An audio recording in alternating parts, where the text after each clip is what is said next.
कयो वियो आहे। कब्ज़े में सिंध जी तालीम इमरजेंसी जी पत वाक़ई करे छॾी आहे। छाछड़े वेझो ॻोठ आदम रिंद आहे जिते मिडिल स्कूल ते 62 ठेकेदार कब्ज़ो बरक़रार आहे। 62 ठेकेदार स्कूल के ओताक में तब्दील करे छॾियो आहे। असांजी स्क्रीन ते फुटेज पिणु ॾिसी सघंदा हूंदा त स्कूल ओताक जो मंज़र ॾेई रहियो आहे। 62 ठेकेदार पारां स्कूल ते कब्ज़ो कयो वियो आहे। स्कूल ओताक में तब्दील थी वियो आहे जंहिंमें रोडनि जो कम जो सामान ऐं खटूं रखियल आहिनि। जॾहिं त 2 सालनि खां स्कूल ते कब्ज़े सबबि ॿार तालीम खां महरूम बणियल आहिनि। ॿारनि जी जेको तालीम आहे उहा सख़्तु मुतासिर थी रही आहे। मूंखे ॿुधाईंदा हलूं त ॻोठ आदम आहे छाछड़े वेझो जिते 62 ठेकेदार पारां स्कूल खे ओताक में तब्दील कयो वियो आहे। मूंखे ॿुधायो त सिंध में जेका तालीम जी सूरत हाल आहे उहा ॾींहों ॾींहुं पोइ वधंदी पई वञे। मूंखे ॿुधायो त सिंध में तालीमी इमरजेंसी हुजण बावजूद अहिड़ा जेके केसिस आहिनि उहे असांजे साम्हूं अचनि पिया। छाछड़े वेझो ॻोठ आदम रिंद आहे जंहिंजे मिडिल स्कूल ते 62 ठेकेदार कब्ज़ो बरक़रार आहे। इन वास्ते सां वधीक तफ़सील मालूम जे लाइ राब्तो कयो आहे सिंध टीवी न्यूज़ रिपोर्टर जबार नोड़ियो सां। जी जबार, आगाही ॾिजो हिन मामले बाबति।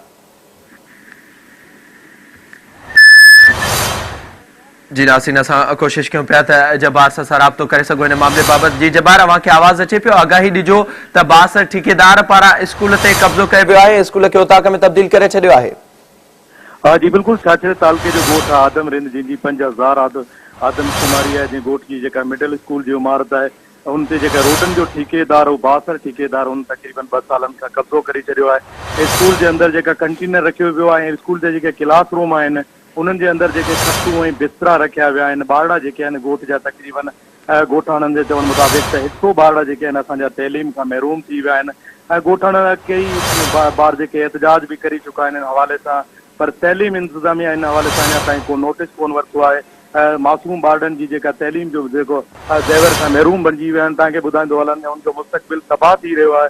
पर इन हवाले सां इंतिज़ामिया अञा ताईं को नोटिस कोन वरितो वियो आहे ऐं सिंध में तइलीमी इमरजेंसी जो दावाऊं तो कयूं वञनि थियूं, पर हिन स्कूलनि खे इंतिज़ामिया अञा ताईं ॾिसण जी ज़हमत बि न कई आहे। हिन ॻोठ जी जेका 5000 आबादी जा जेका ॿारड़ा आहिनि उहे तइलीम खां महरूम आहिनि। जी अच्छा, इहो आगाही ॾिजो त अव्हांजे कंहिं तालीमी इदारे जे हवाले सां कंहिंसां ॻाल्हि ॿोल थी सघे, उन्हनि जो छा चवणु आहे?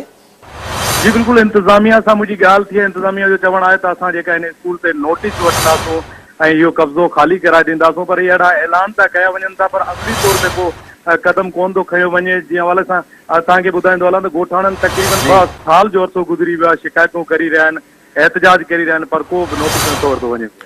इंतिज़ामिया पारां ॻाल्हियूं त कयूं वञनि पियूं पर अमल न पियो कयो वञे। वॾी महिरबानी जबार अव्हांजी हिन हवाले सां अपडेट करण जे लाइ।